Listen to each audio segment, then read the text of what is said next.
Hi, നമുക്ക് കുറച്ച് question കൂടെ നോക്കാം. എന്തായിരുന്നു അടുത്ത ക്വസ്റ്റ്യൻ?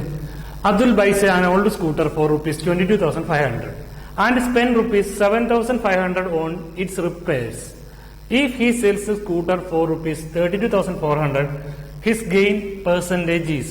ക്വസ്റ്റ്യൻ വളരെ സിമ്പിൾ ആണ്. നിങ്ങൾക്ക് കുറച്ച് ഡൗട്ടുള്ള കാര്യം ഒന്ന് മെൻഷൻ ചെയ്യാൻ വേണ്ടി പറഞ്ഞതേ ഉള്ളൂ. ഇതിനകത്ത് നമുക്ക് സാധാരണഗതിയിൽ നമ്മൾ ഇതുവരെ കണ്ട ക്വസ്റ്റിനകത്തെല്ലാം കോസ്റ്റ് പ്രൈസും ഉണ്ടാവും, സെല്ലിംഗ് പ്രൈസും ഉണ്ടാവും. SP - CP എടുത്താൽ നമുക്ക് എന്ത് കിട്ടും? പ്രോഫിറ്റ് കിട്ടും. ബൈ CP × 100 എടുത്താൽ പെർസെന്റേജും കിട്ടും. സാധാരണ നമ്മൾ അങ്ങനെയാണ് ചെയ്യാറുള്ളത്. പക്ഷേ ഇവിടെ നമുക്കൊരു എക്സ്ട്രാ കാര്യം കൂടി പറയുന്നു. എന്താണ്? അതിന്റെ റിപ്പയറിന് വേണ്ടി 7,500 രൂപ കൂടി അയാൾക്കായി എങ്കിൽ ഈ 7,500 രൂപയുടെ പ്രസക്തി, ഇതിന്റെ ആവശ്യം എന്താ ഇവിടെ എന്നുള്ളവിടെ നോക്കണമല്ലോ. നമ്മൾ പറഞ്ഞു അയാൾ ഇനിഷ്യൽ കോസ്റ്റ് പ്രൈസ് എത്ര രൂപയായിരുന്നു? അയാൾ വാങ്ങിയ എത്ര രൂപയ്ക്കായിരുന്നു? 22,500 റുപ്പീസിനാണ് അയാൾ വാങ്ങിയത്. നമ്മളെ സംബന്ധിച്ച് CP ഇതാണ്. പക്ഷെ അതിനകത്തൊരു റിപ്പയറിംഗ് കോസ്റ്റ് ആയിട്ടുണ്ട്. റിപ്പയറിംഗ് കോസ്റ്റ് എത്രയായി? 7,500 റുപ്പീസും കൂടി ആയി. എങ്കിൽ ഈ 7,500 റുപ്പീസ് എവിടെ ആഡ് ചെയ്യണം? നമ്മളൊരു സാധനം മേടിച്ചു, ഞാനൊരു സാധനം മേടിച്ചു, 22,500 സ്കൂട്ടർ മേടിച്ചു. എന്നിട്ട് ഒന്ന് ആൾട്ടർ ചെയ്യാൻ വേണ്ടി, അന്ന് റിപ്പയർ ചെയ്യാൻ വേണ്ടി എനിക്ക് എത്ര രൂപയും കൂടി അഡീഷണലായി? 7,500 രൂപയും കൂടി ആയി. നമ്മൾ ചിന്തിക്കുക, ഈ 7,500 രൂപയും എന്റെ കയ്യിൽ നിന്ന് പുറത്തേക്ക് പോയ പൈസയല്ലേ, എക്സ്ട്രാ ചെലവാക്കിയ പൈസയല്ലേ 7,500. അതുകൊണ്ട് തന്നെ ഈ 7,500 രൂപയും നമ്മൾ എന്തിനകത്ത് ആഡ് ചെയ്യണം? എന്റെ കോസ്റ്റ് പ്രൈസിനകത്ത് ആഡ് ചെയ്യണം. അതുകൊണ്ട് തന്നെ എന്റെ കോസ്റ്റ് പ്രൈസ് ഓഫ് ഈ സ്കൂട്ടർ, ഞാൻ ഈ ഒരു ട്രാൻസാക്ഷൻ നോക്കുമ്പോൾ, പ്രോഫിറ്റ് ലോസ് നോക്കുമ്പോൾ എന്റെ ടോട്ടൽ ട്രാൻസാക്ഷൻ എന്തും എടുക്കണം? ഈ പറയുന്ന 7,500 കൂടി ഈ കോസ്റ്റ് പ്രൈസിനകത്ത് ആഡ് ചെയ്യണം. 22,500 + 7,500 എത്ര കിട്ടും? 30,000 റുപ്പീസ് ആയിരിക്കും എന്റെ ടോട്ടൽ കോസ്റ്റ് പ്രൈസ്. ഇനി ഇതിന്റെ കൂട്ടത്തിൽ ഞാൻ അഡീഷണൽ ഒരു കാര്യം കൂടി പറയാം. നമ്മൾ ഇതുപോലെ വേറെ ക്വസ്റ്റ്യൻസ് കാണുമ്പോൾ, നമ്മൾ ഏതെങ്കിലും ഒരു കട നടത്തുന്നു, ആ കടയുടെ വാടക ഒരു 15,000 രൂപ ഉണ്ടായിരുന്നു. അല്ലെങ്കിൽ ഞാനൊരു സാധനം മേടിച്ചു, ഒരു കടയിൽ സാധനം മേടിച്ചിട്ട് ഞാൻ ട്രാൻസ്പോർട്ട് ചെയ്തിട്ടാണ് ഞാനത് എന്റെ കടയിലേക്ക് കൊണ്ടുവന്നത്. അങ്ങനെ ട്രാൻസ്പോർട്ടേഷൻ ചാർജ് ഞാൻ 50 രൂപ കൊടുത്തു എന്ന് പറഞ്ഞാൽ ആ 50 രൂപ കൂടെ എന്തിനകത്ത് എടുക്കണം? ഈ പറയുന്ന കോസ്റ്റ് പ്രൈസിന് താഴെ. അപ്പൊ ഈ അഡീഷണൽ ആയിട്ട് വരുന്ന എന്തൊക്കെ ചാർജസ് ഉണ്ടോ ആ ചാർജസ് എല്ലാം നമ്മൾ എവിടെ ആഡ് ചെയ്യണം? എന്റെ കോസ്റ്റ് പ്രൈസിനോട് ആഡ് ചെയ്യണം. ആൾട്രേഷൻ ഫീസ് ആയാലും, ഇത് കണക്ക് തന്നെ മെയിൻ്റനൻസ് ഫീ ആയാലും, കറണ്ട് ബില്ല് ആയാലും, ട്രാൻസ്പോർട്ടേഷൻ ഫീ ആയാലും, പിന്നെ എക്യുപ്മെന്റ് ഫീ ആയാലും, അങ്ങനെ എന്ത് ഫീ അഡീഷണൽ പറയുന്നുണ്ടോ അതെല്ലാം ഇതിനകത്ത് ആഡ് ചെയ്യണം, എന്റെ കോസ്റ്റ് പ്രൈസിന്റെ കൂടെ ആഡ് ചെയ്യണം. അന്ന് ശ്രദ്ധിച്ചേക്കുക. എങ്കിൽ മാത്രമേ നമ്മൾ എന്തായിട്ട് എടുക്കാവൂ? അതിന്റെ ടോട്ടൽ കോസ്റ്റ് പ്രൈസിൽ എടുക്കാവൂ. ഇനി ഇതിന് ടോട്ടൽ സെല്ലിംഗ് പ്രൈസ് പറഞ്ഞു. ടോട്ടൽ സെല്ലിംഗ് പ്രൈസ് എത്രയായിരുന്നു? Selling price 32,400 rupees. എങ്കിൽ ഇതിനകത്ത് നിന്ന് എനിക്ക് ട്രാൻസാക്ഷൻ പ്രോഫിറ്റ് ആണോ ലോസ് ആണോ? എനിക്ക് മൊത്തം ചെലവായ പൈസ എത്രയാണ്? 30,000 റുപ്പീസ് ആണ്. എനിക്ക് 32,400 റുപ്പീസ് എനിക്ക് കിട്ടി വിറ്റപ്പോൾ. സ്വാഭാവികമായിട്ടും ബാക്കി എന്റെ പ്രോഫിറ്റ് എനിക്ക് എക്സ്ട്രാ കിട്ടി എത്രയായിരുന്നു? ഒരു 2,400 റുപ്പീസ് എനിക്ക് എക്സ്ട്രാ കിട്ടി. ഞാൻ 30,000 രൂപ ചെലവാക്കി 2,400 രൂപ ലാഭത്തിന് ഞാൻ എത്ര രൂപയ്ക്ക് വിറ്റു? 32,400 രൂപയ്ക്ക് ഞാൻ വിറ്റു. സ്വാഭാവികമായിട്ട് ഇവിടുത്തെ പ്രോഫിറ്റ് ആണെന്ത്? 2,400 റുപ്പീസ്. എങ്കിൽ അതിന്റെ പെർസെന്റേജ് ആണ് എനിക്ക് വേണ്ടത്. പെർസെന്റേജ് ആണ് വേണ്ടത്. എങ്കിൽ എന്റെ പ്രോഫിറ്റ് പെർസെന്റേജ് എന്ന് പറഞ്ഞാൽ എത്രയായിരിക്കും? Profit percentage, profit by CP 2,400 by 30,000 × 100. Solve ചെയ്താൽ മതി. ഇവിടെ ഒരു 20,20,40 ഇവിടെ കട്ട് ചെയ്തു. 24/3 എത്ര കിട്ടി? 8% പ്രോഫിറ്റ്. ഈ ഒരു ട്രാൻസാക്ഷനിൽ എന്റെ പ്രോഫിറ്റ് എന്ന് പറഞ്ഞാൽ എത്രയായിരിക്കും? ഒരു 8% ആയിരിക്കും. 30,000 റുപ്പീസിന്റെ 8% ആണ് എന്ത്? 2,400 റുപ്പീസ്. എന്റെ CPന്റെ 8% എനിക്ക് എന്ത് കിട്ടി? അഡീഷണൽ കിട്ടി. എന്തായിട്ട്? പ്രോഫിറ്റ് ആയിട്ട്. അതാണ് നമ്മൾ മനസ്സിലാക്കേണ്ടത്. ഈ ഒരു ക്വസ്റ്റ്യൻ ആൻസർ എത്രയാ? 8% പ്രോഫിറ്റ്. അതായിരിക്കും എന്റെ ആൻസർ. അപ്പം ഇങ്ങനെയായിരിക്കണം നമുക്ക് അഡീഷണൽ എന്തെങ്കിലും ചാർജ് ഒന്നും അതിനകത്ത് ആഡ് ചെയ്യേണ്ടത്. നമുക്ക് അടുത്തൊരു ക്വസ്റ്റ്യൻ കൂടെ നോക്കാം എന്താണെന്ന്. A shopkeeper offers a discount of rupees 25,000 on the market price and sells it at a profit of 20%. If the cost price is rupees 200, find the market price. Okay. നമ്മൾ ഇതുവരെ ചെയ്ത ക്വസ്റ്റ്യനിൽ നിന്ന് കുറച്ച് ഒരു മാറിയുള്ള ഒരു ക്വസ്റ്റ്യൻ ആണിത്.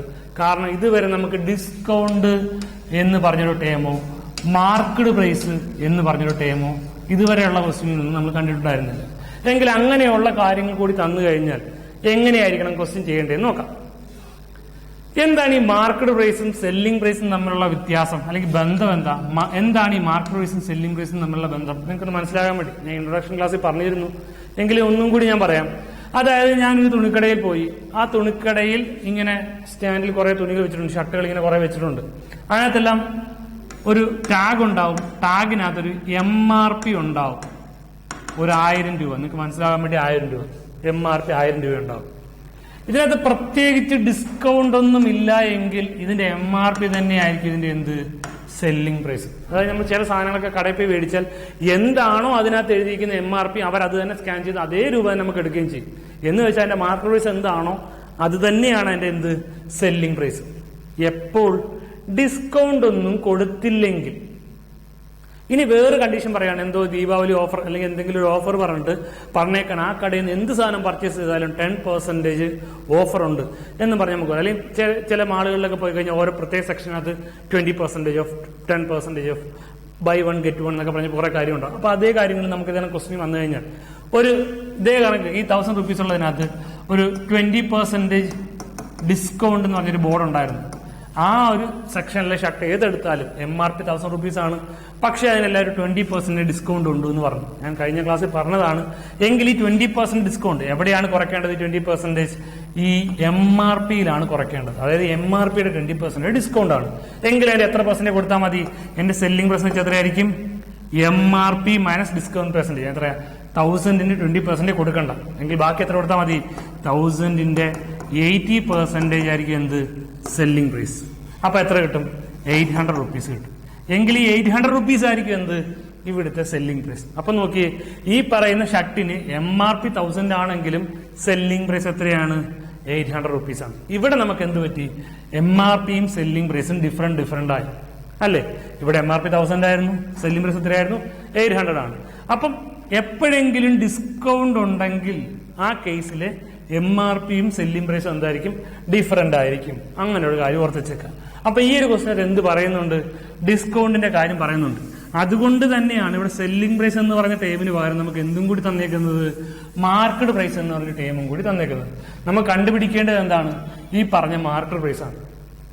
എങ്ങനെ കണ്ടുപിടിക്കാൻ നോക്കാം? 2-3 രീതി കണ്ടുപിടിക്കാം. നിങ്ങൾക്ക് മനസ്സിലാകുന്ന രീതി ഞാൻ പറഞ്ഞുതരാം. ക്വസ്റ്റ്യൻ ആദ്യമേ പറയുന്നു അതിനൊരു ഡിസ്കൗണ്ട് ഉണ്ടായിരുന്നു. എത്ര പെർസെന്റ് ഡിസ്കൗണ്ട്? 25% ഡിസ്കൗണ്ട് ഉണ്ടായിരുന്നു. ഏതോ ഒരു മാർക്കറ്റ് പ്രൈസിലാണ് ഡിസ്കൗണ്ട് കൊടുത്തത്. അങ്ങനെ അയാൾ സെല്ല് ചെയ്തപ്പോൾ അയാൾക്ക് പ്രോഫിറ്റ് കിട്ടി. പ്രോഫിറ്റ് എത്ര പെർസെന്റ് ആയിരുന്നു? 20% ആയിരുന്നു. അയാളുടെ കോസ്റ്റ് പ്രൈസ് അറിയാം. കോസ്റ്റ് പ്രൈസ് എത്ര രൂപയായിരുന്നു? 200 rupees ആയിരുന്നു. നമുക്ക് എന്ത് കണ്ടുപിടിക്കണം? മാർക്കറ്റ് പ്രൈസ് കണ്ടുപിടിക്കണം. എന്നാലോചിച്ച് ഇതിന് എങ്ങനെ കണ്ടുപിടിക്കാൻ പറ്റുമെന്ന്. നമുക്ക് ഒരു കാര്യം അറിയാം, ഒരു പ്രോഫിറ്റ് പെർസെന്റേജും കോസ്റ്റ് പ്രൈസും തന്നാൽ നമുക്ക് എന്ത് കണ്ടുപിടിക്കാൻ അറിയാം? സെല്ലിംഗ് പ്രൈസ് കണ്ടുപിടിക്കാൻ അറിയാം അല്ലേ? പ്രോഫിറ്റ് പെർസെന്റേജ് CP ഉണ്ടെങ്കിൽ സെല്ലിംഗ് പ്രൈസ് കണ്ടുപിടിച്ചൂടെ? എന്തായിരുന്നു? CP into 100 plus profit percentage by 100 ചെയ്താൽ നമുക്ക് എന്ത് കിട്ടും? സെല്ലിംഗ് പ്രൈസ് കിട്ടും. എത്രയാണോ CP അതിന്റെ 20% കൂടി അധികം വന്നാൽ എത്രയാണോ അതാണ് എന്ത് സെല്ലിംഗ് പ്രൈസ്. അപ്പൊ 200ന്റെ 120%, 200ന്റെ 20% എത്രയാ? 40 കിട്ടും. അപ്പൊ അതും കൂടി ആഡ് ചെയ്താൽ മതി. എത്ര കിട്ടും? 240 കിട്ടും. എങ്ങനെ ചെയ്ത്? 20% ഓഫ് 200. 200ന്റെ 10% എത്രയാ? 20% അപ്പൊ എത്രയായിരിക്കും? 40. അപ്പൊ 40% കൂടെ അധികം കിട്ടി. 200 + 40 ചെയ്താലും മതി. അല്ലെങ്കിൽ ഈ ഇക്വേഷൻ സോൾവ് ചെയ്താലും നമുക്ക് എന്ത് കിട്ടും? 240 തന്നെ കിട്ടും. അപ്പൊ നമുക്ക് സെല്ലിംഗ് പ്രൈസ് മനസ്സിലായി 240 rupees ആണ്.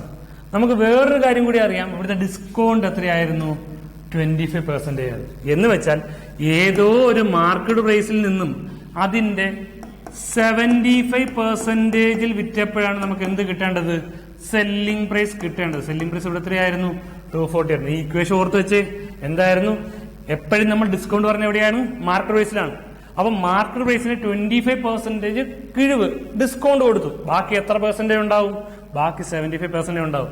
അതേ മാർക്കറ്റ് പ്രൈസിന്റെ 75% എടുത്ത് വിറ്റപ്പോൾ അയാൾക്ക് എത്ര രൂപയ്ക്ക് വിൽക്കാൻ പറ്റി? അയാളുടെ സെല്ലിംഗ് പ്രൈസ് എത്രയായിരുന്നു? 240 rupees. ഇതിന്റെ കണക്ഷൻ മനസ്സിലായോ?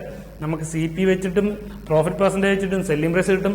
ആ സെല്ലിംഗ് പ്രൈസ് നമുക്ക് എവിടെ നിന്ന് കിട്ടും? മാർക്കറ്റ് പ്രൈസിന് ഡിസ്കൗണ്ട് പെർസെന്റേജ് വെച്ചിട്ടും സെല്ലിംഗ് പ്രൈസ് കിട്ടും. അതായത് ഈ ഒറിജിനൽ മാർക്കറ്റ് പ്രൈസിന്റെ 75% വിറ്റപ്പോഴാണ് അയാൾക്ക് എത്ര രൂപയ്ക്ക് വിൽക്കാൻ പറ്റിയത്? 240 rupeesന് വിൽക്കാൻ പറ്റിയത്. എങ്കിൽ മാർക്കറ്റ് പ്രൈസ് കണ്ടുപിടിച്ചാൽ പോരെ? ഇക്വേഷൻ സോൾവ് ചെയ്താൽ പോരെ? എങ്കിൽ market price is equal to എത്ര കിട്ടും? 240 ഇൻറ്റു 75 100 വെച്ചാൽ 3/4 അല്ലേ? ഇൻറ്റു 4/3. ഇത് റൈറ്റ് സൈഡിലേക്ക് പോകുമ്പോൾ എന്താവും? 4/3 ആവും. 3 × 24 പോയി 80 കിട്ടി. 80 × 4 എത്ര കിട്ടും? 320 കിട്ടി. അതായത് ആ ഐറ്റത്തിന്റെ MRP എത്രയായിരിക്കും? 320 രൂപയായിരിക്കും. 320 രൂപ MRP ഉള്ള സാധനത്തിന് 25% ഡിസ്കൗണ്ട് കൊടുത്തു. 25% എന്താ? അതിന്റെ പകുതിയുടെ പകുതി. അങ്ങനെ ഡിസ്കൗണ്ട് കൊടുത്ത് വിറ്റപ്പോഴായിരിക്കും അയാൾ 200 rupeesന്റെ സാധനം 20% പ്രോഫിറ്റിൽ വിറ്റത്. അതായത് 200 രൂപയ്ക്ക് അയാൾ സാധനം മേടിച്ചു. എന്നിട്ട് 320 രൂപ എന്ത് ചെയ്തു?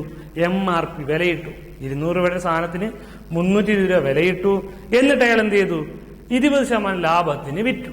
എത്ര രൂപയ്ക്ക് വിറ്റു? 240 രൂപയ്ക്ക് വിറ്റു. എങ്ങനെയായപ്പോഴാണ് ഈ 320 രൂപയുടെ സാധനം 25% ഡിസ്കൗണ്ടിൽ കൊടുത്തപ്പോഴാണ് ഈ സംഭവം നടന്നത്. ഇനി ഞാനിത് ആൻസർ ചെയ്യുന്ന ക്വസ്റ്റിലേക്ക് പോയി കാണാം. കുറച്ച് പേർക്ക് ഡൗട്ട് ഉണ്ടെങ്കിൽ അവർക്ക് വേണ്ടി നോക്കാം. ഇതിന്റെ CP 200 രൂപയാണെന്ന് നമുക്കറിയാം. CP 200 രൂപയാണെന്ന് അറിയാം. ഇതിന്റെ MRP 320 രൂപയാണെന്ന് നമുക്കറിയാം. MRPന്റെ 25% ഡിസ്കൗണ്ട്, 25% കൊടുക്കണ്ട. എന്താ 25% വെച്ചാൽ ബൈ 4. ഏതൊരു നമ്പറിന്റെ 25% 25/100 1/4 ആണ്. 320ന്റെ പകുതിയുടെ പകുതി, 320ന്റെ പകുതി എത്രയാണ്? 160. 160ന്റെ പകുതി എത്രയാണ്? 80.